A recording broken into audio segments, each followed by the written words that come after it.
This powerful story is based on a real-life event shared by one of our subscribers.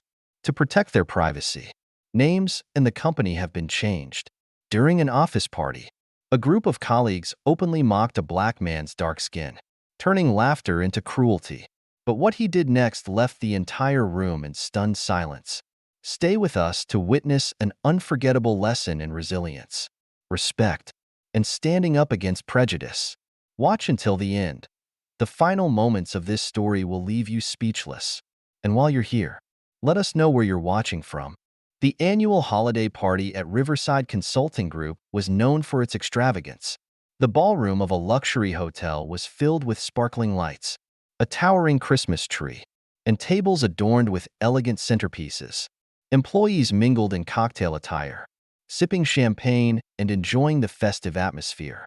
Ethan Lewis, a senior analyst at the firm, stood near the buffet table dressed sharply in a tailored suit. He had always been one of the hardest workers in the company, known for his dedication and quiet confidence.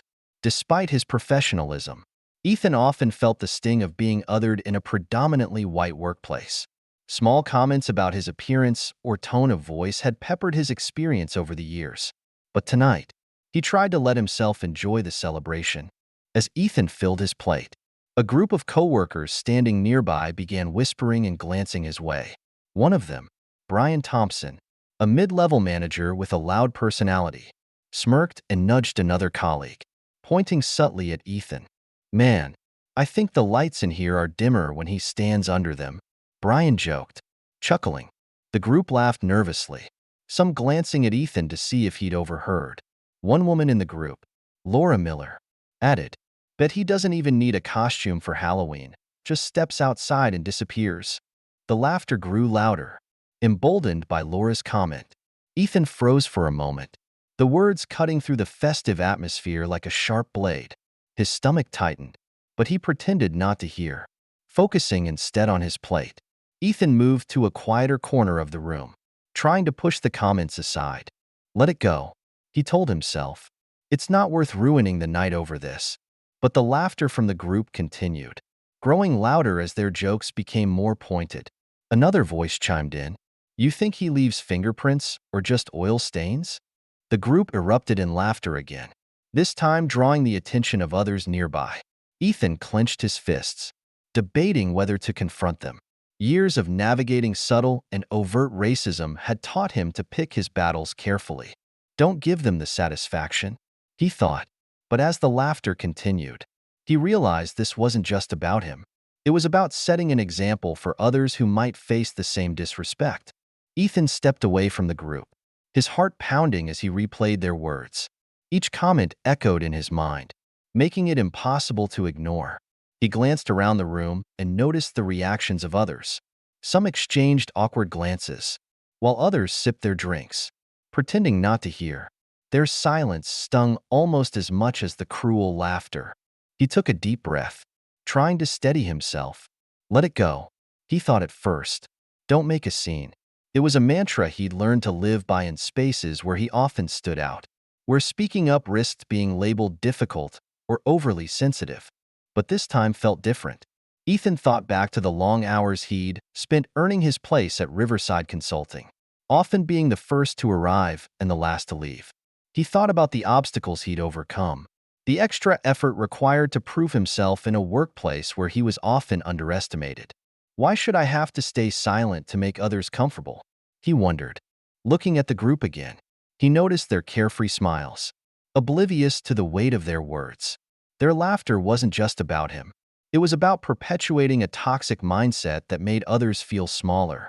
Ethan's gaze shifted to a junior black colleague standing by the bar, quietly observing the scene. The young man's expression was a mix of discomfort and resignation, as if he'd already accepted that this was just how things were. Ethan's chest tightened. If I let this slide, what message am I sending to him? To myself? Straightening his posture, Ethan adjusted his tie and took a deep breath. Not this time, he thought.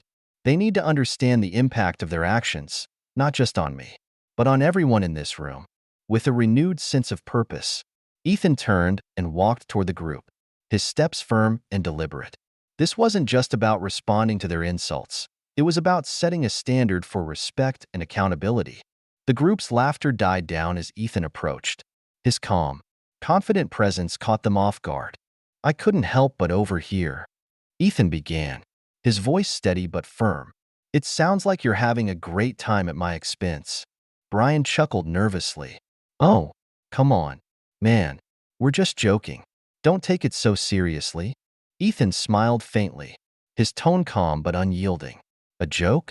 Let me ask you, why does my skin, something I was born with and am proud of, make you feel entitled to humiliate me in front of everyone?" Laura shifted uncomfortably. "We didn't mean anything by it. It's just jokes." Ethan's eyes swept the group, his voice growing more powerful. "Jokes like this are the reason people like me have to work twice as hard to be taken seriously. It's the reason others in this room stayed silent while you laughed, even though they knew it was wrong." The crowd nearby grew quiet, the weight of Ethan's words settling over the room. He continued, "You might think it's harmless, but words like yours reinforce a culture of disrespect, a culture that dismisses people's worth based on their skin color. I'm not here to be your punchline. I'm here because I earned my place, just like everyone else." The entire room seemed to hold its breath as Ethan finished speaking. His words hung heavy in the air, cutting through the festive music and chatter like a blade. For a moment, nobody moved. Brian's smug grin had long disappeared, replaced by a pale, stunned expression. He opened his mouth to speak but faltered, clearly searching for an excuse that wouldn't come. Laura, visibly uncomfortable, stared down at her drink, avoiding eye contact with everyone around her. Ethan stood tall, his calm yet firm demeanor unshaken. He wasn't angry. He was resolute, and that carried more weight than any outburst ever could. From across the room, the senior partner, Jessica Carter, stepped forward. She was known for her professionalism and high standards, and her voice carried authority. "Ethan," Jessica began, her tone steady and serious, "thank you for addressing this. What you experienced tonight is unacceptable, and I'm sorry it happened." Her sharp gaze shifted toward Brian and Laura, her words cutting deeper than any reprimand. "This kind of behavior has no place here, and it won't be tolerated." A few scattered claps broke the silence, then grew louder as more people joined in. Employees who had stayed silent earlier now nodded in agreement, and some even voiced quiet apologies. Ethan allowed himself a faint smile, not out of satisfaction but relief. His message had been heard. He glanced around the room, noting the ripple effect of his words. Jessica's backing was more than symbolic. It was a promise that change was possible. The applause swelled, echoing through the room, and for the first time that night, Ethan felt seen, not for his skin color, but for the strength and dignity he had shown. After the party, Ethan received quiet apologies from several colleagues who admitted they had overheard the comments but hadn't spoken up. Jessica promised to implement stronger workplace policies to address microaggressions and educate the staff about respect and inclusion.